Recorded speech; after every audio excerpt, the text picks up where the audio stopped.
is our time. Yo, welcome to the... Spiritual reality takes you through a unique journey. A journey which will change your life. A journey which will enrich you and make you knowledgeable and blissful. Spiritual reality is a program on meditation and meditational experiences. While you watch this program, be totally relaxed. In this whole creation, we are just a small speck. Each one of us is in search of good health, peace, knowledge, prosperity, harmony, and overall a happy and blissful life at all given times and situations. Each and every person strives hard to achieve this state. But can this really be achieved? Yes, this can be achieved. All this is possible only by understanding cosmic energy and self-knowledge. When we see ourself as the white cloud, when we come to this realization of ourselves, it will be enough, and there is no confusion. To awaken to this realization is the practice of Zen.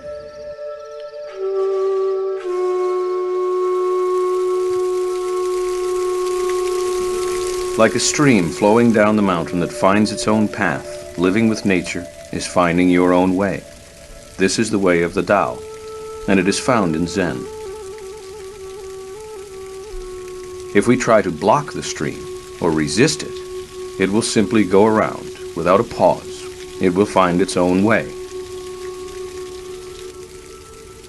This way is like a fallen leaf moving along a stream. If you allow the stream to carry you, its strength becomes yours. You are one with nature. Without clinging, without attachment, leaving the past behind, living in this moment.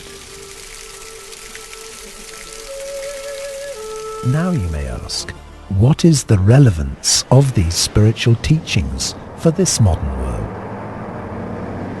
We find that there is a connection because today people are desperately searching for meaning and happiness in the world. They have become caught up in the attractions of a life of illusions. Mankind's ancient spiritual traditions have been distorted and their essence forgotten, while people today follow blindly the new materialistic culture.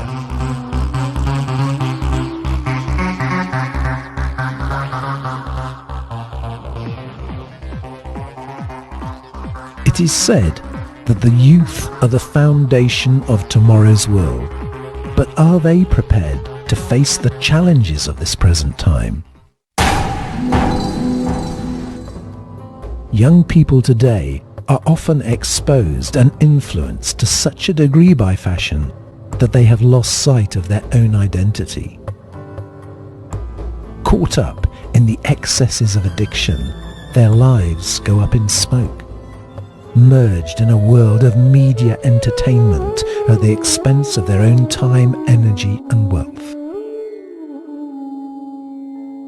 Om Prakash is also watching TV, seeking some satisfaction. Repeatedly pressing the buttons of his remote control to change the channels, he is not able to find anything of any interest. Palm Pilots, map phones, smart truck, Manavir clones, TiVo, DVD. Om Prakash. Om Prakash. What are you doing with your life? In which direction are you going? Do you really want to waste your valuable time? Your energy and wealth? Like your friends are? This is an illusory world of lies, corruption, deceit, and hypocrisy.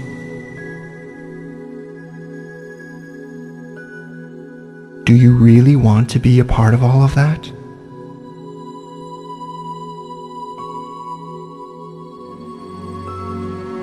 The air element, how you are breathing and what you do with your breath programs your reality. How are you breathing? Are you aware that you're breathing? Do you have a frantic, nervous breath, a breath that's out of sync? Or are you a conscious breather? Now, what you do with your air, the language that you speak out of your mouth using the air in your lungs programs your reality. And furthermore, the language that you speak should be rooted in the present moment. When you program your reality, avoid using past tense and future tense. There is only the now, there's only the present. Time is an illusion. Now watch the differences that you observe in how immediately your reality starts to change. That's why they always say, it is written. They don't say it was written, and they don't say it's going to be written. They say it is written. What time actually is a frequency. When you're emotionally invested into a timeline, it creates what the past was and what the future will be. They all exist simultaneously. So when you understand how we can create different realities and how we can shift our timeline, you change what was written. And you're no longer creating your future off of your past. You will be creating from a place of compassion. You will not be creating from the illusion of time. You will manifest things into your reality from a place of compassion. You will not manifest things from a place of fear. And you will not manifest things from an illusion.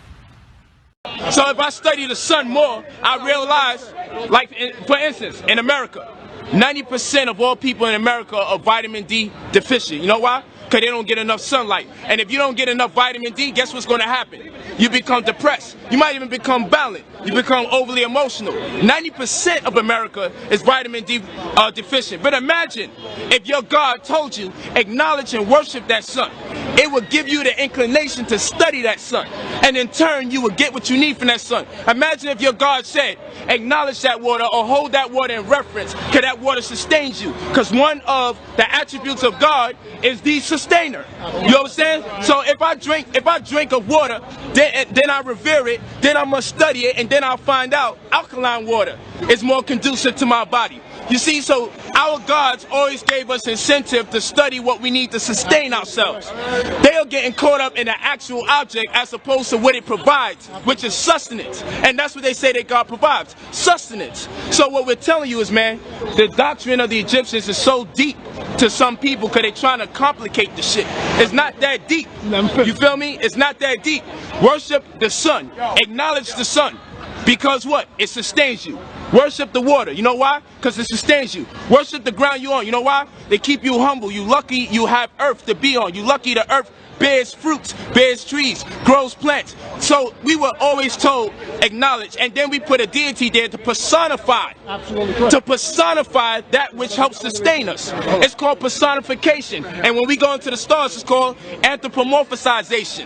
That's what it's called. When we give a human characteristic to something celestial, or we give human characteristics to something terrestrial, it's personification or anthropomorphization. That's what it is. This shit ain't that deep, man. Science, music, literature, drama, the whole culture, particularly the religion of all the people of Asia, can be traced directly to the Africans of Asia. Niggas, the divine people of Buddhism. This is a 2nd century depiction of Gautama the Buddha giving his first bath by the divine people of Buddhism called niggas, a tribe in Asia called niggas, the divine people of all the people of Asia, symbolized throughout Asia by the serpent or the dragon. That is their symbol.